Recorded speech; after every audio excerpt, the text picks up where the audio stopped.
تو آئے ناظرین بڑھتے ہیں اپنے خاص خبر کی طرف۔ ہماری یہ خاص خبر ہے اس فتوے سے متعلق جس نے عالم اسلام کو غور و خوض کرنے کے لیے اور فکر کرنے کے لیے مجبور کر دیا ہے۔ جی ہاں ناظرین، ہم بات کر رہے ہیں مصر کے الازہر کے مفتی و عالم ڈاکٹر الطیب کے دیے گئے فتوے کے متعلق، جنہوں نے اس فتوے میں شیعہ اور سنی حضرات کے درمیان پیدا ہونے والی غلط فہمیوں کے نہایت ہی امن اور صبر کے ساتھ تمام جوابات دیے ہیں۔ اس فتوے سے متعلق یہ بھی بات بتائی جا رہی ہے کہ یہ فتویٰ عالم اسلام کے لیے نہایت ہی تاریخ رقم کر دینے والا ہے، ساتھ ہی ساتھ ہر کسی کو آج ضرورت ہے اسے سننے اور اسے سمجھنے کی۔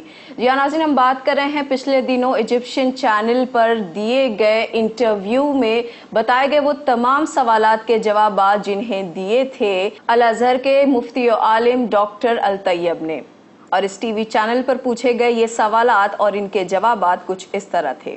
پہلا سوال، آپ کے مطابق کیا شیعہ عقائد میں کوئی پریشانی نہیں ہے؟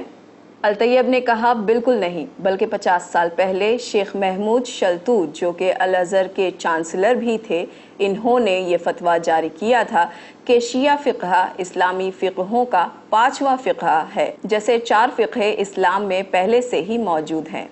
دوسرا سوال، ہمارے بچے شیعہ اسلام سے کافی متاثر ہو رہے ہیں، اسے اپنا رہے ہیں، ایسے میں ہم کیا کریں؟ ایسے بچوں کو اس فقہ کو اپنانے دیں، انہیں تبدیل ہونے دیں۔ کیا ہم کچھ کہتے ہیں جب کوئی مالکی یا حنفی جماعت کو چھوڑ دیتا ہے؟ یہ بچے بس 4تھے فقہ کو چھوڑ کر 5ویں فقہ کو اپنا رہے ہیں، جو کہ لائق تنقید نہیں ہے۔ شیعہ اب ہمارے رشتہ داروں میں سے ہوتے جا رہے ہیں، ان کے بچے ہمارے بچوں سے نکاح کر رہے ہیں، اس پر آپ کیا کہیں گے؟ انہوں نے جواب دیا، اس میں غلط کیا ہے، نکاح ہم مذہب سے جائز ہے۔ پھر سوال کیا گیا، ایسا کہا جاتا ہے کہ شیعہ حضرات کے پاس الگ قرآن مجید ہے۔ اس پر انہوں نے جواب دیا، یہ تمام دقیانوسی باتیں ہیں اور غلط فہمیاں ہیں، اور نہ ہی ان کا قرآن ہم سے الگ ہے، اور نہ ہی ان قرآن کی سورہ الگ ہیں ہماری قرآنی سوروں سے۔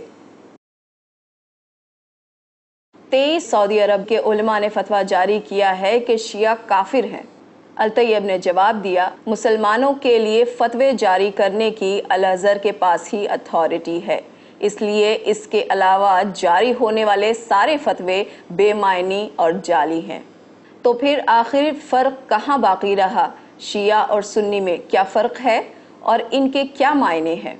الطیب کا جواب تھا، یہ تفرقات بیرونی سازشوں کی پالیسیز ہیں جو شیعہ اور سنی حضرات میں فساد پھیلانا چاہتی ہیں۔ ان کا اگلا سوال، میرے پاس نہایت سنجیدہ سوال ہے، اور وہ یہ کہ شیعہ حضرات ابو بکر اور عمر کو نہیں مانتے، تو پھر آپ کیسے کہہ سکتے ہیں کہ یہ مسلمان ہیں؟ الطیب نے جواب دیا، ہاں یہ حضرات نہیں مانتے، پر کیا ابو بکر اور عمر کو ماننا اسلامی قوانین میں شامل ہے؟ ابو بکر اور عمر کی کہانی تاریخی ہے، ان کا اسلام کے بنیادی عقائد و قانون سے کوئی لینا دینا نہیں۔ ان سوالات پر حیرت زدہ ہوتے ہوئے ایک اور سوال کیا گیا کہ شیعہ حضرات کا بنیادی مسئلہ ہے، اور وہ یہ ہے کہ شیعہ حضرات کہتے ہیں کہ ان کا امام وقت 1000 سالوں سے اب بھی زندہ ہے۔ الطیب نے جواب دیا، ہو سکتا ہے کہ وہ زندہ ہوں، کیوں، کیا یہ ممکن نہیں ہے؟ پر یہ کوئی ضروری نہیں ہے کہ ہم سنی حضرات بھی ان کی طرح اس پر عقیدہ رکھیں۔ آخر میں ان سے سوال کیا گیا، امام محمد تقی علیہ السلام کے حوالے سے رپورٹر نے پوچھا کہ شیعہ حضرات کا یہ بھی ماننا ہے کہ ان کے ایک امام کو امامت 8ویں سال میں ملی، کیا یہ ممکن ہے کہ 8 سال کے بچے کو امامت ملے؟ الطیب نے جواب دیا کہ اگر ایک نومولود بچہ نبی بن سکتا ہے جسے ہم نبی عیسیٰ کے نام سے جانتے ہیں، تو ایک 8 سال کے بچے کا امام بننا کیا مشکل و ناممکن ہے؟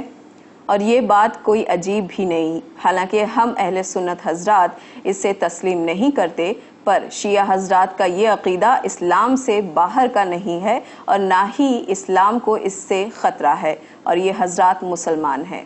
اور اس طرح الازہر کے مفتی و عالم نے ان تمام جوابات کے ساتھ یہ ثابت کر دیا کہ اسلام میں صبر و تحمل اب بھی باقی ہے، اور اس میں اتحاد دنیا کے سامنے لانا نہایت ہی ضروری ہے۔